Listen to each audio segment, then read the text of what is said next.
उसमें राजस्थान का स्थान पूरे हिंदुस्तान में दूसरा नंबर पर है। आप कल्पना कीजिए कि ऐसी सरकार जिसके राज में लगातार बलात्कार होते हो, प्रतिदिन लूटपाट होते हो, भ्रष्टाचार को बढ़ाने का काम किया हो, और विशेष रूप से जो असामाजिक तत्व हमारे आदिवासी दलित भाई बहनों के साथ शोषण कर रहे हैं, परेशान करते हैं, उन लोगों को खुली छूट देने का काम सरकार ने किया है। 5 साल तक सरकार ने गरीब की, किसान की, नौजवान की सुनी, भ्रष्टाचार फैला दिया और महंगाई बढ़ा दी। आज गैस का सिलेंडर कितने तरीके से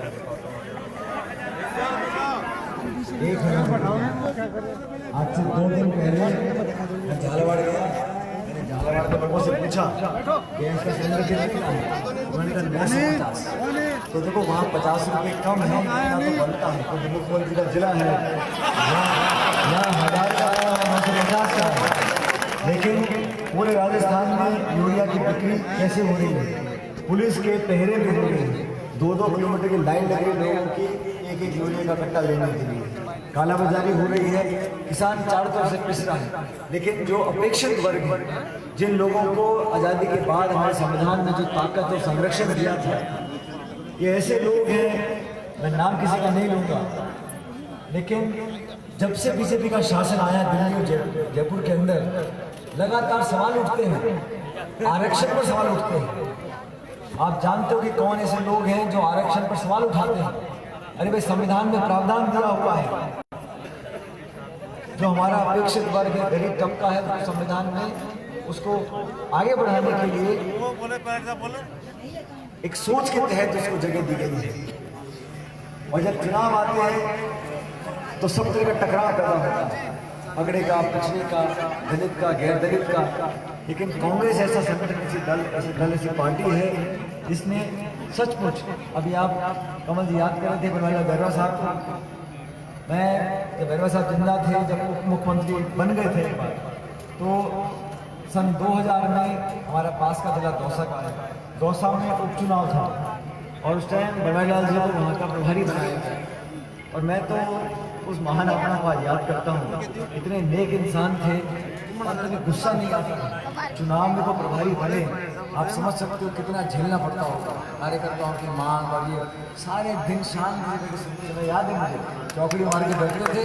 और हमारे यहाँ चौधरी धर्मशाला दौसा शहर के अंदर, वहाँ हमारा ऑफिस था, तो वहाँ बैठ के सुबह से शाम तक लोगों की बात सुनते। रात को मैं आता था मिलने के लिए, मैंने कहा कैसा रहा भैरव साहब? कोई दिक्कत नहीं सचिन है, सब खुश हैं, सब प्रसन्न हैं, सब बढ़िया हो गया। उनके चेहरे पर कभी मैंने शिकन देखी नहीं। तो ऐसे लोग इस जिले से, शहर से निकल कर आए हैं, आप सबने आशीर्वाद दिया है, लेकिन इस समाज को जो मान, सम्मान और गौरव हम लोग दे चुके हैं और देना चाहते हैं, मैं उसका कमिटमेंट आपसे करना चाहता हूँ।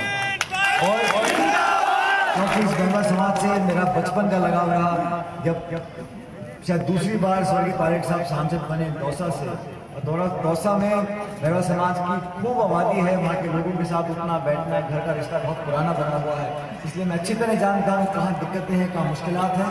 मैं कांग्रेस पार्टी का लीडर होने के नाते, कांग्रेस पार्टी का अध्यक्ष होने के नाते आप लोगों को बताना चाहता हूँ कि आपके समाज के उत्थान के लिए, विकास के लिए, बच्चों को आगे बढ़ाने के लिए पूरे समाज को एक पहचान दिलाने के साथ साथ जगह मिलनी चाहिए। और जगह सिर्फ नौकरियों में और स्कूल अस्पताल में नहीं, जगह जगह चाहिए सरकार को चलाने में। ये अगली सरकार जब कांग्रेस की बनेगी, उसमें मैं चाहता हूँ कि हमारे सब समाज के लोग, विशेष रूप से हमारे एससी के लोग, बैरवा के लोगों को वो मौका मिले, इनके कलम में ताकत आए, ताकि राजस्थान के शासन में आप लोगों की भागीदारी हो। इस प्रकार का एक रास्ता हम लोगों ने देखा राजस्थान के लिए। आज आप सब ने यहाँ पर आकर मुझे मान सम्मान दिया, मैं आपका तहे दिल से आभारी हूँ। आप लोगों ने जो समर्थन, जो प्यार देखा, विशेष रूप से नौजवानों ने। और देखो, मैंने बहुत चुनाव देखे, 15-16 चुनाव देख चुका हूँ मैं। नौजवान जिस करवट बैठ जाता है, उसी पार्टी, उसी उम्मीदवार की जीत होती है। और मैंने देख लिया कि नौजवान आज कांग्रेस के साथ और हमारे साथ है, मुझे पूरा विश्वास है। पूरा समाज, अभी सरकार बीजेपी की है दिल्ली और जयपुर में, चुनाव से पहले बीजेपी बहुत कम वोट यहाँ से लेगी, लेकिन मजा तो तब है साथियों जब 200 विधानसभा क्षेत्रों में गिनती हो और रिकॉर्ड स्थापित हो कि कांग्रेस की सबसे बड़ी जीत भी कांग्रेस क्षेत्र में है। ये काम आपको करना है। और ये एक अवसर भी है, एक चुनौती भी है कि 200 जगह चुनाव हो रहा है, जनता हमारे साथ है, 36 कौम के लोग, चारों धर्म के लोग, और 2 दलों के बीच चुनाव में कांग्रेस पार्टी जीत कर जाएगी, रिकॉर्ड बनाना, ये मैं समझता हूँ हमारे लिए चुनौती है, और ऐसा जरूर होगा। आपने स्नेह दिया, प्यार दिया, उसके लिए धन्यवाद। और आज आपके तमाम लोगों ने जो कांग्रेस पार्टी को और मुझको समर्थन दिया है, मैं उसका हमेशा आभारी रहूंगा। चुनाव जीतने के बाद जब राज कांग्रेस का बनेगा तो इस क्षेत्र को आगे ले जाने के लिए, टोंक जिले को राजस्थान का सर्वश्रेष्ठ जिला बनाने के लिए हम कोई कसर नहीं छोड़ेंगे और बेला समाज की भागीदारी